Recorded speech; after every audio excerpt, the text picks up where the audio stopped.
दिवाळी झाली की तुलसी विवाह येतात आणि तुलसी विवाह पार पडले की सुरू होतात घरातील लग्न कार्य।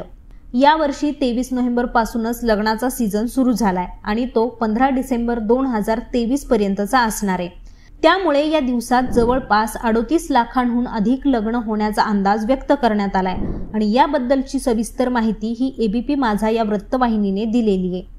तर लाखोंच्या संख्येने होणाऱ्या या लग्नाचा व्यावसायिकांना आणि लग्नासंदर्भात येणाऱ्या सगळ्याच घटकांना कसा आणि किती फायदा होतो हेच आज आपण या व्हिडिओच्या माध्यमातून जाणून घेणार आहोत।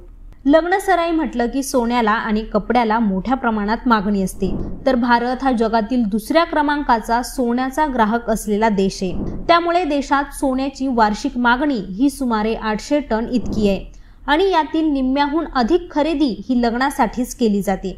त्यामुळे मोठमोठ्या ज्वेलर्स इंडिया लिमिटेड कंपन्यांना या काळात सर्वाधिक फायदा होण्याची अपेक्षा आहे।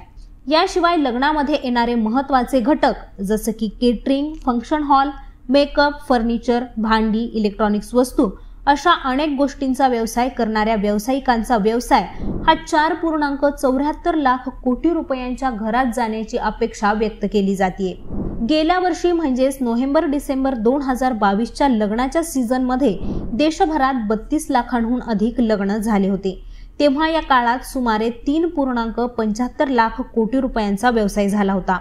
मात्र आता या वर्षी 38 लाखांहून अधिक लग्न होण्याचा अंदाज आहे आणि त्यासाठी 4.74 लाख कोटी रुपयांची उलाढाल होऊ शकते असा अंदाज confederation of all India traders म्हणजेच CAITच्या म्हणजेच कॅटच्या व्यापाऱ्यांच्या गटाने व्यक्त केलाय।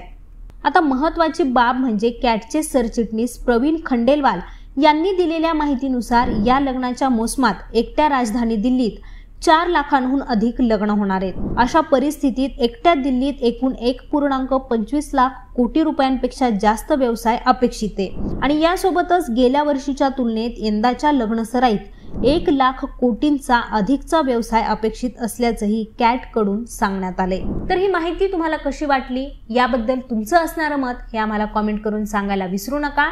तर यांसारख्याच विषयांबद्दल जाणून घेण्यासाठी लेट्स अप मराठीला सर्वच सोशल मीडिया हँडलवरती फॉलो नक्की करा।